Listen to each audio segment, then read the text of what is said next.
అందరికీ నమస్కారం. అస్సలాము అలైకుం రహమతుల్లాహి బర్కాతు. మిత్రులారా, 1999లో నేను రాజకీయాల్లో అడుగుపెట్టాను.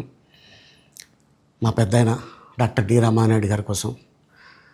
ఎందుకంటే నేను చైల్డ్ ఆర్టిస్ట్ తర్వాత నేను మళ్ళీ ఒక వయసు వచ్చిన తర్వాత నాకు అద్భుతమైన అవకాశం ఇచ్చి ప్రేమ ఖైదీ అనే సినిమాతోటి మళ్ళీ నా కెరీర్ స్టార్ట్ అయింది చైల్డ్ ఆర్టిస్ట్ తర్వాత.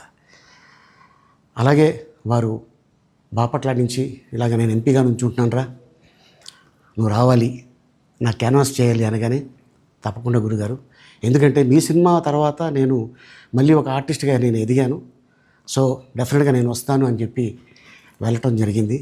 అప్పుడు టీడీపీ హయాంలో దాదాపు ఒకే పార్టీలో 20 సంవత్సరాలు నేను ఉన్నాను. తర్వాత మళ్ళీ ఇటు రావడం జరిగింది. నాకు అన్నం పెట్టింది ఫస్ట్ నా తెలుగు ఇండస్ట్రీ, నా తెలుగు ప్రజలు, ప్రేక్షక దేవుళ్ళు, నా నిర్మాతలు, నా డైరెక్టర్సు, నా హీరోలు. ఈ రోజున ఈ రేంజ్లో నేను ఎదిగాను. 45 సంవత్సరాలు ఇండస్ట్రీలో ఉన్నాను. దాదాపు 1200 సినిమాలు పైచిలుకు యాక్ట్ చేయడం జరిగింది. 6 భాషల్లో యాక్ట్ చేయడం జరిగింది. ఓకే, నేను దయాగుణం ఉంది, భగవంతుడు ఇచ్చాడు కాబట్టి నాకు రాజకీయం తోడైతే కొద్దిగా 10 మందికి నేను సహాయపడగలను అనే ఉద్దేశంతో రాజకీయాల్లోకి వచ్చాను తప్ప రాజకీయాలు చేయాలని రాజకీయాల్లోకి రాలేదు. ఇండస్ట్రీ నాకు ఇంత మంచి లైఫ్ ఇచ్చింది, నేనేం చేస్తే బాగుంటుంది అని నలుగురిని చూసి నేను ఒక ట్రస్ట్ పెట్టుకున్నాను మా నాన్నగారి పేరున. దాదాపు 16 సంవత్సరాలు అవుతుంది నేను ట్రస్ట్ పెట్టుకొని. ఏ రోజు కూడా, ఈవెన్ దో కోవిడ్లో కూడా ప్రతి నెల వాళ్ళకి 1000 రూపాయలు నేను సాయం చేసేవాడిని. కోవిడ్లో కూడా ఆపకుండా అలా కంటిన్యూగా సాయం చేస్తూనే ఉన్నాను. చాలామందిని నా కుటుంబంలో అవ్వచ్చు, బయట వాళ్ళు అవ్వచ్చు, చుట్టాల్లో అవ్వచ్చు, చాలామందికి చదివించాను నేను. అండ్ అలాగే మా తల్లిదండ్రులు నాకు ఇచ్చిన ఒక గుణం అది అందరితో పంచుకోవాలని చెప్పి ఉద్దేశంతో నేను ట్రస్ట్ కూడా పెట్టుకున్నాను. నా ఇన్కంలో దాదాపు 20% నేను ట్రస్ట్కి ఇవ్వటం జరుగుతుంది. గతంలో కూడా చెప్పా, ఫారిన్ కంట్రీస్లో ఏదైనా ఈవెంట్స్ చేస్తే దాంట్లో నుంచి 60% ట్రస్ట్కి వెళ్ళి 40% నేను తీసుకునేవాడిని. సో ఇట్లాగా చాలా సేవలు చేసి ఉన్నాను కాబట్టి ఈ మాట కూడా నేను మీకు చెప్పుకుంటున్నాను. అండ్ అలాగే నేను వ్యక్తిగతంగా ఎవరి మీద ఏ పార్టీలో ఉన్నా కూడా నేను నా పార్టీ గురించి నేను పొగుడుతాను, అక్కడ ఉన్న వ్యక్తి ఎమ్మెల్యే క్యాండిడేట్ గురించి నేను పొగుడుతాను, నా నాయకుడిని నేను పొగుడుతాను తప్ప ఎప్పుడు ఎవరిని కూడా ఒక మాట అంటాం కానీ వాళ్ళ లైఫ్ గురించి కానీ వాళ్ళ పర్సనల్ లైఫ్ గురించి కానీ ఎప్పుడు కూడా ఏ వేదిక మీద కూడా మీరు వెతికినా కూడా దొరకదు. అండ్ అలాగే సో నేను ఈ రోజున మీ ముందుకి రావడానికి కారణం ఏంటంటే, నేను ఏ పార్టీ మనిషిని కాదు, ఏ పార్టీ సపోర్టర్ని కాదు, ఐఎమ్ జస్ట్ కామన్ మ్యాన్గానే ఉండి ఇక నా సినిమాలు, నా షూటింగ్లు నేను చేసుకుందామని చెప్పేసి అనుకుంటున్నాను.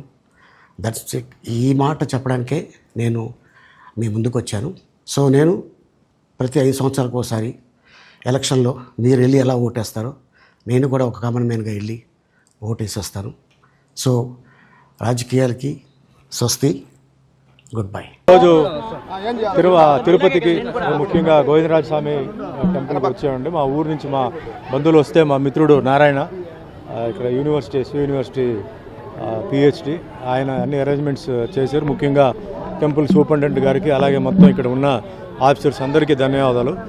చాలా విశేషమైన ఒక రోజు, ప్లస్ ఇక్కడ చాలా అపునీతమైన ఒక టెంపుల్ ఇది. సో ఈ అదృష్టం కోసం ఎంతోమంది ఎంతో దూరం నుంచి వస్తున్నారు. సో కేవలం మా ఊరు నుంచి వచ్చారు. వాళ్ళందరికీ ఇక్కడ కింద టోటల్ తిరుపతిలో కింద అన్ని టెంపుల్స్ ఈరోజు తిప్పించి రేపు మార్నింగ్ దర్శనానికి వాళ్ళు పైకి వెళ్తున్నారు. సో ముఖ్యంగా టెంపుల్ వాళ్ళకి, మెయిన్ కమిటీ వాళ్ళకి అండ్ సూపరింటెండెంట్ వేరే ఆఫీసర్స్కి అలాగే పోలీస్ అధికారులు వాళ్ళందరికీ నమస్కారం అండి.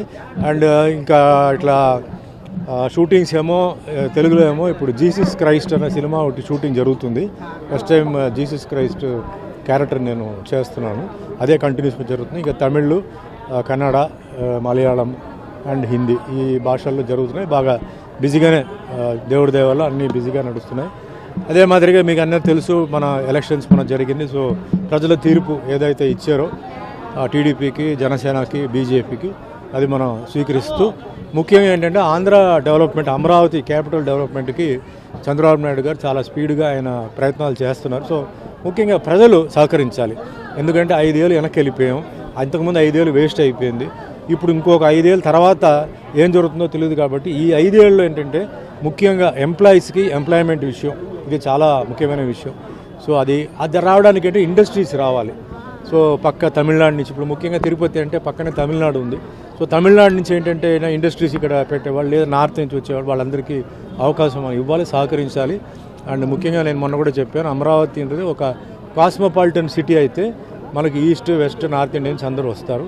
సో మెయిన్గా అందరూ బాగుండాలి, అందరూ సంతోషంగా ఉండాలి. జరిగింది మనం ఇంకా మర్చిపోయి జరగబోయే మెయిన్గా ముఖ్యంగా యువకులు పాపం చాలామంది చదివి వాళ్ళకేంటంటే వాళ్ళ ఊర్లోనే వాళ్ళకి ఉద్యోగాలు లేవు. సో వాళ్ళ ఊర్లోనే వాళ్ళకి ఉద్యోగాలు వచ్చేలాగా చంద్రబాబు నాయుడు గారు చేయాలి. అదే మాదిరిగా పవన్ కళ్యాణ్ కూడా ఆయన చాలా మంచి మెజారిటీ మీద గెలిచి ఈరోజు డిప్యూటీ సీఎంగా ఉన్నారు. సో మా సినిమా వర్గాల్లో కూడా ఎన్నో కళాకారులు, టెక్నీషియన్స్ చాలామంది ఇబ్బందులు ఉన్నారు. సో వాళ్ళకి కూడా ఏంటంటే ఏదైనా అంటే ఇక్కడ షూటింగ్స్ జరిగేలాగా అంటే స్టూడియోస్ లాంటి చిన్న చిన్న స్టూడియోస్ లాంటి కట్టిస్తే టీవీ సీరియల్స్కి, వెబ్ సిరీస్కి వాటికి పనికొచ్చేలాగా, ప్లస్ ఈరోజు చాలా రియాలిటీ ప్రోగ్రామ్స్ జరుగుతున్నాయి. ఆ విధంగా తిరుపతిలో చేస్తే ఇది ఒక టెంపుల్ సిటీ కింద డిక్లేర్ చేయాలని నా కోరిక. ఎందుకంటే ఎన్నో గుడిలు ఇక్కడ ఉన్నాయి. సో ఇది ఒక టెంపుల్ సిటీగా డిక్లేర్ చేయవచ్చు. దానికి నా రిక్వెస్ట్ దీనికి. అండ్ ముఖ్యంగా ఇంకా మంచి అభివృద్ధికి జరగాలి ఆంధ్రప్రదేశ్. బాబు గారి వల్లనే ఈరోజు హైదరాబాద్ అంత బ్రహ్మాండంగా ఉందంటే అది బాబు గారి డిజైన్. సో అదే మాదిరిగా ఆంధ్ర కూడా డెవలప్ అయ్యి అందరూ బాగుండాలని నా కోరిక. వస్తుంది సార్. ఎందుకంటే జనరల్గా సబ్జెక్ట్ తెలిసిన మంత్రి అయితే అండి మ్యాటర్ ఈజీగా సాల్వ్ అవుతుంది. సబ్జెక్ట్ తెలియని వాళ్ళైతే ఏమవుతుందంటే వాళ్ళు ఆలోచించి వేరే వాళ్ళ దగ్గర ఒపీనియన్ తీసుకొని వాళ్ళు చెప్తారు.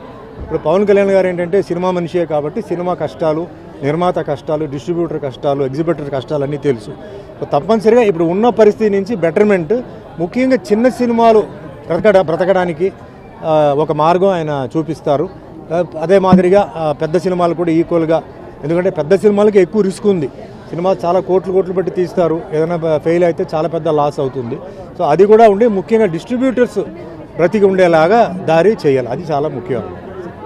సినీ రంగంలో ఉన్న వాళ్ళు కొంతమంది రాజకీయాల్లోకి వచ్చి ఇప్పుడు రాజకీయాలకు సార్ ఇది ఒక్కొక్కరు ఇండివిజువల్ డిసిషన్. అది ఇప్పుడు పాలిటిక్స్ అనేది ఒక డిఫరెంట్ సబ్జెక్ట్ సార్. వాళ్ళు అనుకున్నంత ఈజీ కాదు. ఎందుకంటే ఎంతోమంది ఏదేదో అడుగుతారు, అందరినీ సాటిస్ఫై చేయాలంటే చాలా కష్టం, కొందరిని అవుతుంది. మళ్ళీ దీంట్లో ఈక్వేషన్స్ ఉంది, క్యాస్ట్ ఉంది, కమ్యూనిటీ ఉంది, చాలా ఉన్నాయి. సో అవన్నీ బ్యాలెన్స్ చేస్తూ మేము తట్టుకుంటాం, జనాలు చప్పట్లు కొడతారు, ఊస్తారు కూడా, మరి వాటన్నిటికీ రెడీగా ఉండాలి. అలా చేయగలిగితే ఓకే. ఈ పదవి రావడం అంటే ఏంటంటే సార్, అది అందరూ ఏంటంటే రాగానే మనకి ఆ పదవి వస్తుంది అది చాలామంది ఊహించుకుంటారు. అది ఎవరికి తలరాతలో రాసి ఉందో అదే జరుగుతాయి. ఇప్పుడు మిగతా పనులు చూడండి, పని చేస్తే డబ్బు వస్తుంది, లేదా పని చేస్తే ఏదో ఇస్తారు. పాలిటిక్స్ అలా ఉండదు. పని చేసాం కదా, నాకు అది కావాలి ఇది కావాలంటే అది రాదు. అది చాలా ఈక్వేషన్స్ ఉంటాయి, చాలా విషయాలు ఉంటాయి. సో అలా ఉంటే పార్టీకి మీరు పని చేయండి, లేకపోతే మీ పని చూసుకొని వెళ్ళిపోవాలి, అంతే అండి.